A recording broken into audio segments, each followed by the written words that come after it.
આજે જૂનાગઢમાં government medical કોલેજમાં અંગદાન જીવનદાનનો એક ખૂબ જ સમાજ ઉપયોગી કાર્યક્રમનું આયોજન મેડિકલ સુપ્રિન્ટેન્ડન્ટ ડૉક્ટર બ્રહ્મભટ્ટ સાહેબ અને એમની ટીમ દ્વારા આયોજન કરવામાં આવ્યું હતું. ખૂબ જ સુંદર કાર્યક્રમ આ છે, કારણ કે આ સમાજ ઉપયોગી કાર્યક્રમ છે. આપણા દેશમાં દર વર્ષે લાખો દર્દીઓ સમયસર અંગો ન મળવાને કારણે મૃત્યુ પામી રહ્યા છે. જૂનાગઢ પંથકમાં પણ અંગદાન જીવનદાનનો પ્રચાર અને પ્રસાર થાય, વધુને વધુ લોકો બ્રેઇન ડેડ એટલે શું એનું મહત્ત્વ સમજે, કયા કયા અંગોનું દાન થઈ શકે, લોકોના મનમાં જે અજ્ઞાનતા, ડર અને ધાર્મિક ગેરમાન્યતાઓ હતી એ દૂર કરવાનો પ્રયાસ કરીને આજે લોકોને અંગદાન જીવનદાનનો સંદેશો આપવામાં આવ્યો છે. લોકોને સમજાવવામાં આવ્યું છે કે તમારા અંગોની સ્વર્ગમાં જરૂર નથી, પરંતુ પૃથ્વી પર જરૂર છે, કે જેને કારણે લોકોને નવું જીવન મળી શકે. લોકોને સમજાવવામાં આવ્યું કે આજે જે લોકો એવું માને છે કે ભાઈ આપણે જે શરીર લઈને આવ્યા છે એ શરીર લઈને જઈએ તો જ આપણને મોક્ષ મળી શકે, પરંતુ લોકોને સમજાવવામાં આવ્યું કે એવું બિલકુલ નથી. આપણા કોઈક બહેનોને ગર્ભાશયની તકલીફ થાય અને એને ગર્ભાશય કાઢી નાખવું પડે છે તો એને મોક્ષ નથી મળતો. લોકોને સમજાવવામાં આવ્યું કે આપણા બહેનોમાં બ્રેસ્ટ કેન્સરની તકલીફ થાય અને એક બહેનનું બ્રેસ્ટ કાઢી નાખવું પડે તો એને મોક્ષ નથી મળતો. લોકોને સમજાવવામાં આવ્યું કે ભાઈઓમાં ગોલ બ્લેડરની તકલીફ હોય અને ગોલ બ્લેડર કાઢી નાખવું પડે તો લોકોને મોક્ષ નથી મળતો. લોકોને સમજાવવામાં આવ્યું કે આપણા પરિવારમાંથી જ કોઈકની કિડની ખરાબ થાય અને પરિવારમાંથી જ કોઈ એક વ્યક્તિ કિડની આપતું હોય તો લોકોને મોક્ષ નથી મળતો. લોકોને સમજાવવામાં આવ્યું કે આપણા પરિવારમાં કોઈક સ્વજનનું મૃત્યુ થાય છે ત્યારે એના શરીરના ઉપર ઓર્નામેન્ટ્સ હોય છે તે આપણે લઈ લઈએ છીએ. શા માટે લઈ લઈએ છીએ? એ કિંમતી છે, આપણા પરિવારના અન્ય સભ્યને એ કામમાં લાગશે. લોકોને સમજાવવામાં આવ્યું કે આ ઓર્ગન્સ એના કરતાં પણ વધારે કિંમતી છે. આ ઓર્ગન્સ કોઈ ફેક્ટરીમાં બનતા નથી. આથી એને બાળી કે દાટી દેવાને બદલે જો આપણે અંગોનું દાન કરાવીશું તો આપણા દેશમાં જે દર વર્ષે લાખો દર્દીઓ સમયસર અંગો ન મળવાને કારણે મૃત્યુ પામે છે એને નવજીવન મળશે.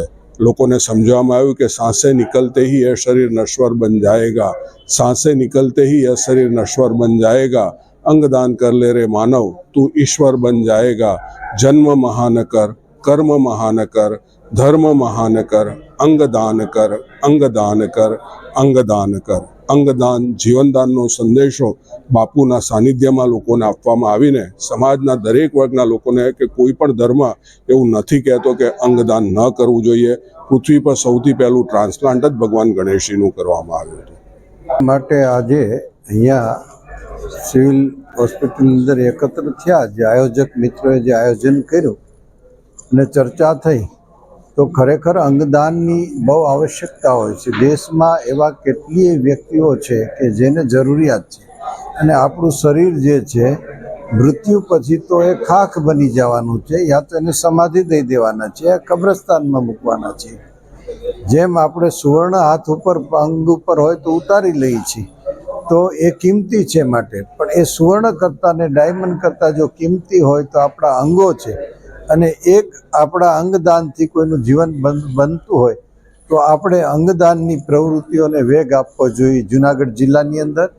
અને મૃત્યુ તો નિશ્ચિત છે, મૃત્યુ પછી બચાવી નથી શકાતું, માટે એના દ્વારા અનેકનું જીવન બનશે. તો આવી પ્રવૃત્તિઓ જો આયોજન કરીને કરવામાં આવે અને વ્યવસ્થિત રીતે સ્પીડથી એ અંગદાન કરી શકે અને ડૉક્ટરો એ ખાસ રસ લે છે, બહુ સારી વાત છે. એટલે અમે બિરદાવીએ છીએ. એડવોકેટ જૂનાગઢ પંજુરી આઈ કલેક્શન સેન્ટર ચલાવીએ છીએ. જૂનાગઢમાંથી જ્યારે 24 કલાક દરમિયાન ગમે ત્યારે કોઈ પણ વ્યક્તિનું મૃત્યુ થાય ત્યારે અમને મૃત્યુ પામનાર વ્યક્તિની 4 થી 6 કલાકની અંદર જ્યારે ખબર આપવામાં આવે છે ત્યારે હું તથા અમારા પંજુરી આઈ કલેક્શન સેન્ટરના ડૉક્ટર સુરેશ ઊંઝિયા જે ઓપ્થોલ્મિક સર્જન છે અમે તે વ્યક્તિને ઘેરે જઈ અને ચક્ષુદાન સ્વીકારીએ છીએ અને તુરંત જ રાજકોટ મેડિકલ કોલેજને પહોંચાડીએ છીએ. કોઈ પણ વ્યક્તિનું મૃત્યુ થાય ત્યારે તે વ્યક્તિનું ચક્ષુદાન થતાં 2 વ્યક્તિને દ્રષ્ટિ મળે છે. અત્યાર સુધીમાં અમે જૂનાગઢમાંથી 149 ચક્ષુ લઈ રાજકોટ મેડિકલ કોલેજને પહોંચાડ્યા છે અને 298 વ્યક્તિને દ્રષ્ટિ આપવા પંજુરી આઈ સેન્ટર નિયમિત બને છે. અને અમે લોકોને અનુરોધ કરું છું કે જ્યારે કોઈ પણ પ્રસંગે કોઈ પણ વ્યક્તિને ત્યાં આવા દુઃખદ બનાવ બને ત્યારે વ્યક્તિ પોતાના દુઃખને હિસાબે ભૂલી જાય છે, ત્યારે વ્યક્તિને સજેશન કરું કે મૃતક વ્યક્તિનું ચક્ષુદાન કરવું છે કે નહીં. અને જ્યારે ધાર્મિક પ્રસંગો, મેળાવડા અને જ્ઞાતિના જો કોઈ પ્રસંગો બને ત્યારે ચક્ષુદાનના, અંગદાનના અને દેહદાનના ફોર્મ ભરવામાં આવે તો લોકોમાં જાગૃતિ ફેલાય, એ ખરી સામાજિક જાગૃતિ આવશે એવો હું લોકોને અનુરોધ કરું છું. અમારો સંપર્ક 24 કલાક પંજુરિયા કલેક્શન સેન્ટરના માધ્યમથી 98-239-35-75 24 કલાકમાં ગમે ત્યારે કરશે ત્યારે અમે એને રાત્રે અગર દિવસે સેવા પૂરી પાડશું. હું doctor Kritarth Brahmbhatt, medical superintendent, GMERS general hospital Junagadh. આજરોજ તારીખ 18 ફેબ્રુઆરી 2024ના રોજ GMERS જનરલ હોસ્પિટલ જુનાગઢ ખાતે પંજુરી આઈ કલેક્શન સેન્ટર જુનાગઢ તથા સત્યમ સેવા યુવા મંડળ જુનાગઢના સંયુક્ત ઉપક્રમે અંગદાન જાગૃતિ કાર્યક્રમનું આયોજન કરવામાં આવેલ છે. આ કાર્યક્રમમાં ડોનેટ લાઈફ સંસ્થાના સ્થાપક શ્રી નિલેશભાઈ મંડલેવાલા મુખ્ય વક્તા તરીકે ઉપસ્થિત રહેલ છે. આ કાર્યક્રમમાં જુનાગઢના વિવિધ સમાજના અગ્રણીઓ, જુનાગઢના નામાંકિત ડૉક્ટર્સ, મેડિકલ કોલેજના ફેકલ્ટીઝ તથા હોસ્પિટલના સ્ટાફ ઉપસ્થિત રહેલ છે. આ કાર્યક્રમમાં અંગદાન વિશે સાચી તથા વિસ્તૃત માહિતી આપવામાં આવેલ હતી. કાર્યક્રમનો ઉદ્દેશ અંગદાન વિશે વધુને વધુ માહિતી તથા જાગૃતતા લોકોમાં આવે તથા વધુને વધુ લોકો અંગદાનનો સંકલ્પ કરે તે અંગે વિસ્તૃત માહિતી આપવામાં આવેલ હતી. Thank you.